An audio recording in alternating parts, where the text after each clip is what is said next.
Call of Duty Infinite Warfare, the most hated COD game and arguably the most hated video game of all time. But did it really deserve all the hate? And honestly, it didn't. This is a fantastic Call of Duty game. The problem is, it came out at the wrong time. It came out after a game that was so similar that people looked at this as a cheap version of Black Ops 3. And even though Black Ops 3 had a ton of success, people wanted to go back to boots on the ground combat, which Infinity Ward did not deliver. They couldn't have gotten this more wrong in the eyes of the community. And for that case, a lot of people didn't even give it a chance. And unfortunately, that's the truth. Because this game is one of the most smoothest, enjoyable CODs I've played in a long time, and I prefer this over the newer titles World War II and Black Ops 4. And you can obviously see that on my channel if you're familiar with my work and my content, or if you're brand new. I love Infinite Warfare, and let me explain why. Because in this video, I will go through why I believe Infinite Warfare to be the most underrated Call of Duty game of all time. And I'll even go as far to say that I believe this game is more enjoyable than Black Ops 4. And for a lot of you, that sounds ridiculous. But hear me out and give this game a chance, because this is my love letter to Infinite Warfare. In this video, I will go through everything I believe a Call of Duty game needs to be successful. Everything from weapons, maps, score streaks, customization, and gameplay. In this video, I will prove to you why this COD game deserves more attention than what it got, and maybe you'll give it a second chance. And if it's not already obvious, this video will mostly focus on the multiplayer. Let's start it all off with taking a look at the weapons.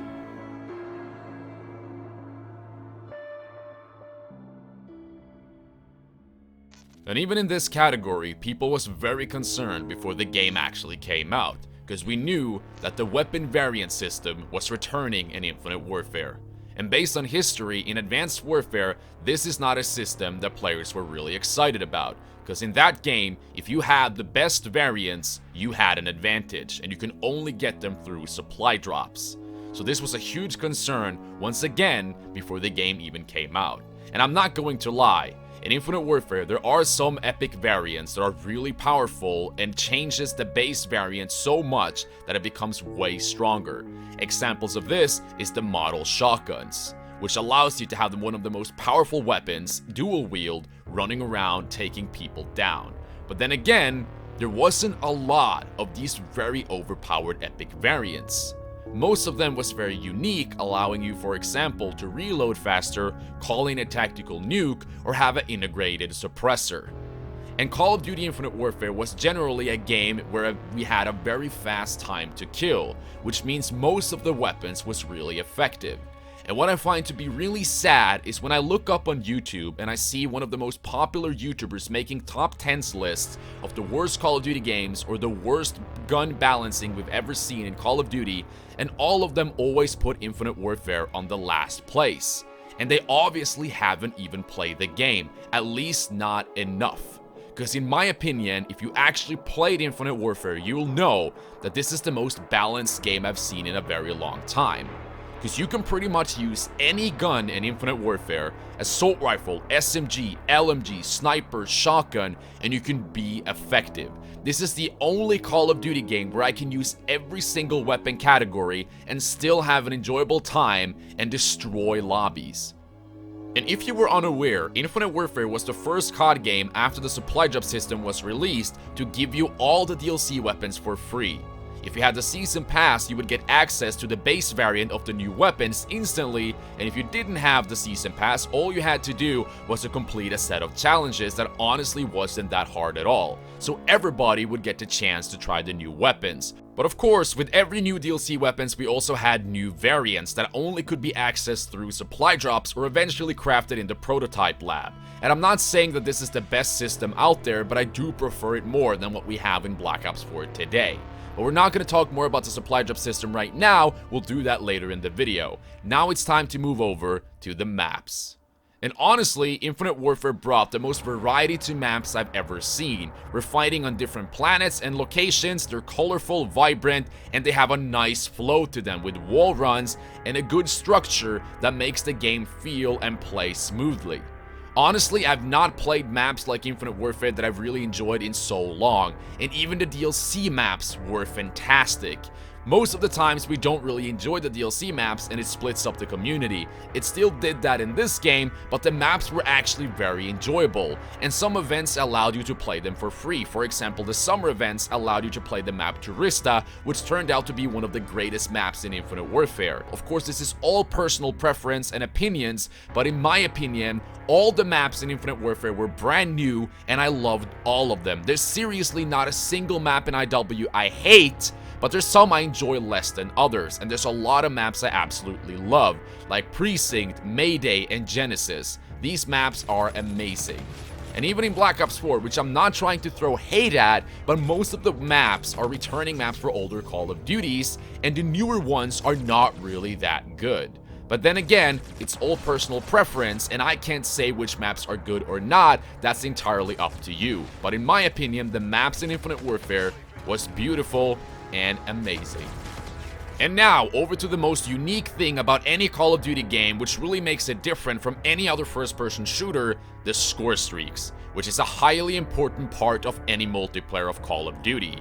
And honestly, Infinite Warfare is a little bit weak on this point. Don't get me wrong, there's a lot of enjoyable and devastating streaks in the game, but I still miss some of them that could have made it even better. Like a streak like the Dogs or the Raps or even the Strike Team in Black Ops 4. A huge streak that goes around and killing everyone on the enemy team or everyone else in free-for-all and allows you still to be running and gunning. This type of streak I really missed in this game. But then again, there's a lot of powerful streaks in the game, like the Warden, the Thor, the RC-8, and the Apex. But what Infinite Warfare really has that we haven't seen in the newer titles is an advanced UAV, a hater, an orbital VSAT, or whatever you want to call it. The entire community is asking Treyarch every single day to bring this streak back to Black Ops 4, and they're not willing to do it.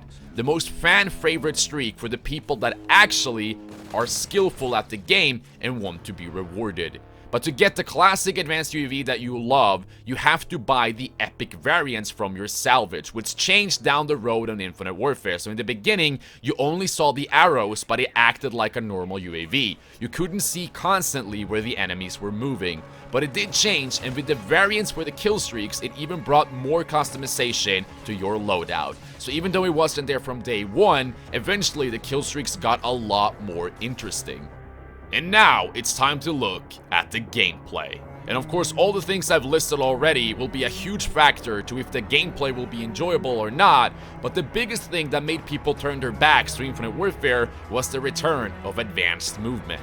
And I do see the criticism that this game was really similar to Black Ops 3, but then again, I still feel like they were able to make the movement feel even more smooth. The ability to go from a power slide to a wall run to a boost jump and at the same time kill your opponents effectively and keeping up this momentum is extremely satisfying. And not only that, you cannot argue that this advanced movement allows you to counter one of the most annoying problems about Call of Duty games: the campers and the head glitchers. If you are camping or head glitching, you cannot stop me when I'm jumping over you, which is the greatest counter to these kind of playstyles. Every bad player know what they can do to earn their streaks by sitting down, especially on boots on the ground Call of Duties, but that was really not effective in Infinite Warfare, and is probably why I love the game so much. This game really caters to the skilled players that actually moves and rushes around and keep the momentum going. Not only was this super satisfying to do, but it's also so intriguing to watch. The Call of Duty gameplay videos of Infinite Warfare is the most exciting, fast-paced games I've seen in a long time. And when you now watch gameplays from boots on the ground, where most of the high-end gameplays are really campy or slow-paced, it's just on a completely another level. Of course, this is all up to personal preference, but you have to agree that the skill set of mastering a game like Infinite Warfare is way higher than just camping and head glitching in Black Ops 4. And now it's time to look at the customization, which of course is not one of the most important aspects of a Call of Duty game, but it really brings up the replay value. And not only in Infinite Warfare could you grind for the black sky, the solar and diamond camos for your weapons, but you could also do it for your outfits to your combat rigs, which was really unique. Of course, Black Ops 3 already did this, but you could only earn gold or hero gear for those characters. But in this game, you could even earn solar and black sky outfits as well, which really makes the game a lot more fun to come back to, and you have more to grind for. Not only that, there was a whole new rewarding system for prestiging in the game. When you reached Prestige 10, you started to go into the Master Prestiges, which went all the way up to Master Prestige 30. And in each Prestige, you allowed yourself to drop nukes with one of the classic weapons, and at the same time, through the prestiges, you also were able to unlock the new or the returning classic weapons. I really wish they did more with this, because unfortunately we only had 5 weapons plus 1 secondary.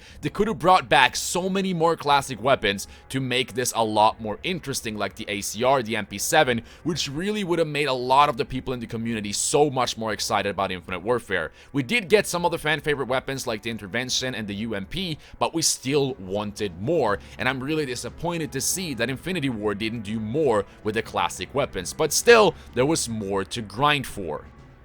And finally, the system that wasn't perfect in Infinite Warfare, the supply drops, which was even more prioritized than getting out leaderboards and combat records at the launch of the game, which of course is not the right way to do it. Supply drops has a ton of crap in them in Infinite Warfare, a ton of calling cards, camos, and it's really hard to get the variants or the content you actually want in the drops.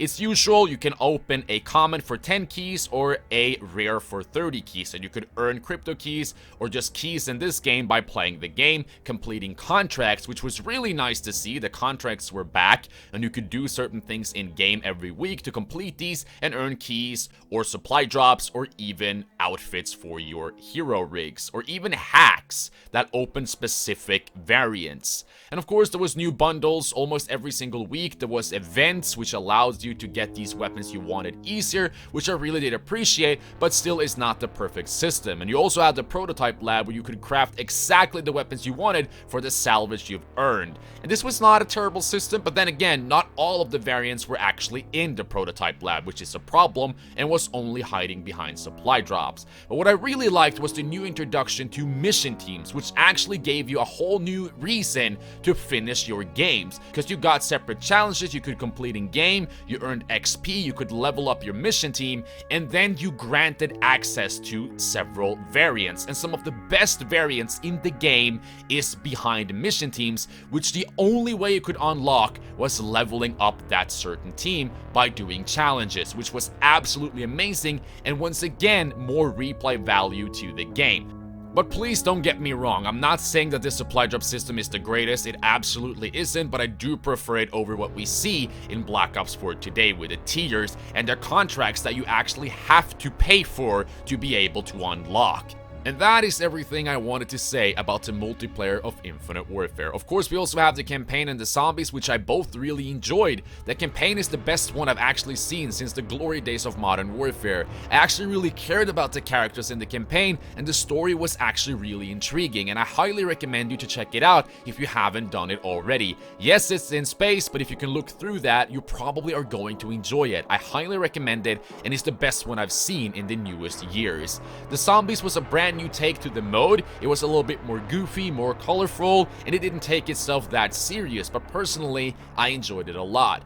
But I'm not the biggest fan of zombies, and that's probably why I did enjoy the take from Infinite Warfare, because it was easy to get into, it was colorful, and I just wanted to get in, kill zombies, have fun, kill some hours, and then go back out. For the most hardcore zombie players, this was probably not the greatest addition to the mode, but for me, it was enjoyable, and I liked it for what it was. And to finish off this video, I want to say directly to Infinity Ward, even though I highly doubt that they will ever see this video, thank you for Infinite Warfare. In my eyes, you created a great game that I still enjoy to this day and that you can see on this channel.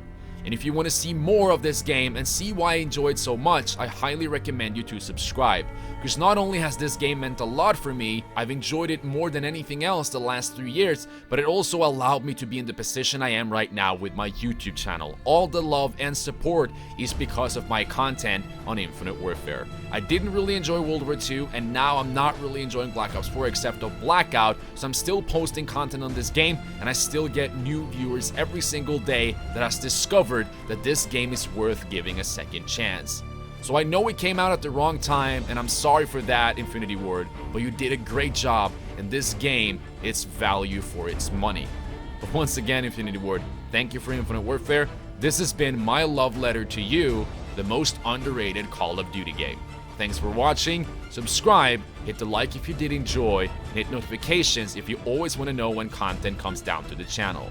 That is it for today. Love you all, be kind to one another, and give Infinite Warfare a second chance. I'm out.